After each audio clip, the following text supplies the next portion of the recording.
Halo semuanya, selamat datang lagi di sesi bedah materi kita. Hari ini kita bakal langsung membedah apa yang sebenarnya jadi tulang punggung kesuksesan industri manufaktur. Rekayasa keandalan atau reliability engineering. Kesuksesan sebuah pabrik itu bukan cuma soal seberapa cepat mesin bisa berproduksi, tapi soal gimana setiap komponen dikelola biar bisa terus bertahan. Yuk kita bongkar rahasia di balik pabrik-pabrik paling efisien di dunia. Coba bayangin deh situasi ini sejenak. Kalian lagi berdiri di tengah lantai pabrik yang super sibuk. Mesin-mesin menderu, ban berjalan gerak mulus, ribuan produk keluar setiap jamnya. Pabrik itu hidup kan, punya detak jantung. Terus tiba-tiba, krik, sunyi. Ada satu komponen kritis di mesin utama yang patah. Nah, apa yang terjadi selanjutnya? Kepanikan total pastinya. Target produksi berantakan, biaya langsung membengkak dalam hitungan menit, dan yang paling serem, ada risiko bahaya fisik buat para pekerja di sekitarnya. Ini bukan cuma skenario film ya, ini beneran mimpi buruk harian yang mati-matian dicegah sama para insinyur keandalan. Makanya, kenapa isu keandalan ini penting banget? Dari materi yang kita bedah, ada 3 alasan utamanya. Pertama, jelas, mesin itu tulang punggungnya. Cacat sekecil apapun, entah itu baut yang agak longgar atau pelumas yang kering, itu bisa bikin lumpuh seluruh lini produksi. Kedua, dan ini yang kadang suka kelewat, masalah keselamatan. Kegagalan mesin itu bukan cuma soal rugi duit loh, bisa jadi ledakan, kebocoran kimia, atau kecelakaan fatal buat pekerja dan lingkungan sekitar. Ngeri kan? Dan yang ketiga, pastinya soal produktivitas yang optimal. Keandalan itu bukan cuma urusan benerin barang rusak, tapi strategi proaktif, biar semuanya jalan super mulus dan target bisnis selalu kecapai tanpa drama. Oke, sekarang mari kita samakan frekuensi dulu soal definisi teknisnya. Keandalan itu pada dasarnya adalah peluang sebuah komponen buat ngejalanin fungsinya sesuai ekspektasi dalam kondisi tertentu, dan, nah ini kata kuncinya, dalam periode waktu tertentu. Sumber kita ngasih poin yang menurut saya brilian banget. Keandalan itu ibarat nambahin dimensi waktu ke dalam konsep kualitas. Kualitas mungkin memastikan sebuah gear dibuat dari baja terbaik, tapi keandalanlah yang mastiin gear baja itu bisa terus berputar sampai 10.000 jam di suhu 100 derajat Celcius tanpa patah sedikit pun. Kita juga harus hati-hati nih biar nggak ketuker antara keandalan dengan istilah-istilah sepupunya kayak kualitas, daya tahan, atau ketersediaan. Orang sering mikir, oh barang ini berkualitas, pasti andal. Wah, belum tentu. Mesin yang dirakit sempurna emang kualitasnya tinggi. Tapi kalau mesin itu mogok di bulan kedua gara-gara keausan atau kondisi lingkungan yang meleset dari perhitungan, berarti dia nggak andal. Daya tahan itu ngomongin umur pakai maksimal, kalau ketersediaan itu soal apakah mesinnya siap waktu tombol on ditekan, tapi keandalan adalah soal kepastian kalau mesin tersebut nggak bakal ngecewain kalian selama durasi kerjanya. Dan konsep ini bukan ilmu yang baru muncul kemarin sore loh, coba kita tarik mundur sebentar. Ribuan tahun lalu di zaman kuno, orang pakai mesin noria, kincir air raksasa buat irigasi. Kalau kincirnya rusak, ladang kering, dan kelangsungan hidup satu desa langsung terancam. Taruhannya nyawa. Terus lompat ke pasca Perang Dunia Kedua, industri penerbangan komersial lagi meledak. Pesawat nggak boleh jatuh, titik. Dari situlah disiplin teknis keandalan ini lahir secara formal. Dan sekarang, di era modern, prinsip hidup mati tadi diadaptasi luas banget buat dukung lean manufacturing, di mana setiap detik efisiensi itu benar-benar berharga.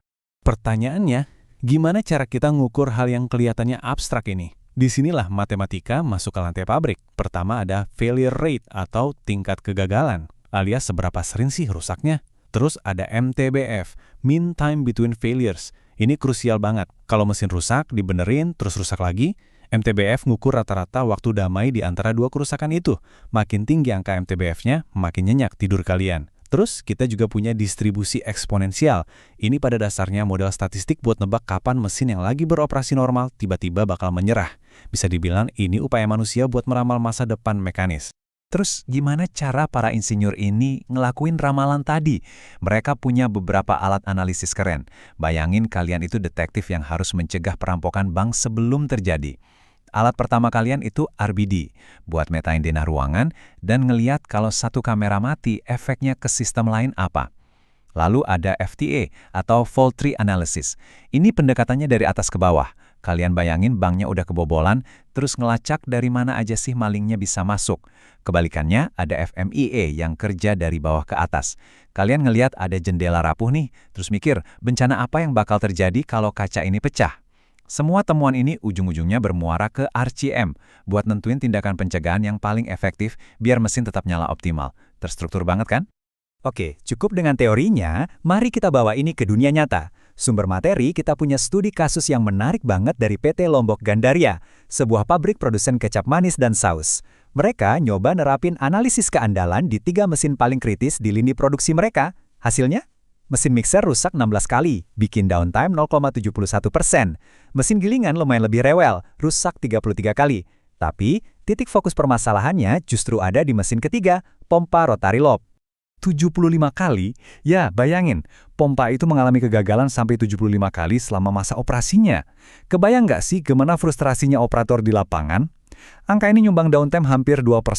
Kedengarannya mungkin kecil, tapi di skala produksi manufaktur, waktu yang hilang sebesar 1,96% itu artinya ribuan botol kecap manis gagal dikemas dan dikirim. Padahal pompa ini krusial banget buat ngalirin bahan baku kental kayak saus. Kalau pompanya mati, seluruh urat nadi produksi pabrik ikut berhenti. Makanya kasus ini jadi contoh sempurna kenapa analisis FMA dan pemantauan MTBF yang kita bahas tadi harus cepat-cepat diterapin ke mesin spesifik ini. Lalu, apa sih hasil akhirnya kalau sebuah pabrik benar-benar disiplin nerapin keandalan ini secara penuh? Pastinya, kinerja mesin bakal konsisten. Nggak ada lagi tuh kejutan horor mesin mati tengah malam. Keselamatan juga naik drastis, karena risiko kecelakaan dari suku cadang yang tiba-tiba pecah bisa ditekan. Dari kacamata bisnis, ini murni soal efisiensi biaya. Ganti oli secara rutin itu jauh lebih murah daripada harus ganti seluruh blok mesin yang jebol gara-gara nggak dirawat. Dan pada akhirnya, ini membantu manajemen tingkat atas buat bikin keputusan investasi aset fisik yang cerdas, yang beneran berbasis risiko empiris, bukan sekedar firasat atau ngikutin kebiasaan lama. Jadi, poin penting dari sesi bedah materi kita hari ini adalah ini. Rekayasa keandalan itu bukan cuma urusan taktik perbaikan oleh teknisi berseragam kotor di pojok ruangan. Sama sekali bukan.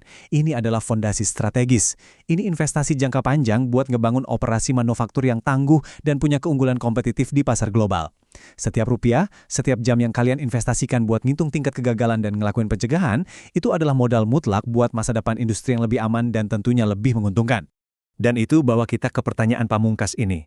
Kalau kalian ada di dunia industri, atau bahkan dalam mengelola sistem apapun dalam hidup kalian, coba tanya ke diri sendiri. Selama ini, apakah kalian cuma bertindak kayak pemadam kebakaran yang baru lari pas alarm mesin rusak bunyi? Atau kalian adalah arsitek yang benar-benar lagi berinvestasi buat ngebangun masa depan operasional yang tak tergoyahkan? Keandalan itu pilihan strategis. Terima kasih udah gabung di sesi bedah materi kita kali ini. Semoga pemahaman soal dimensi waktu dan kualitas ini ngasih perspektif baru buat kalian. Sampai jumpa di pembahasan berikutnya.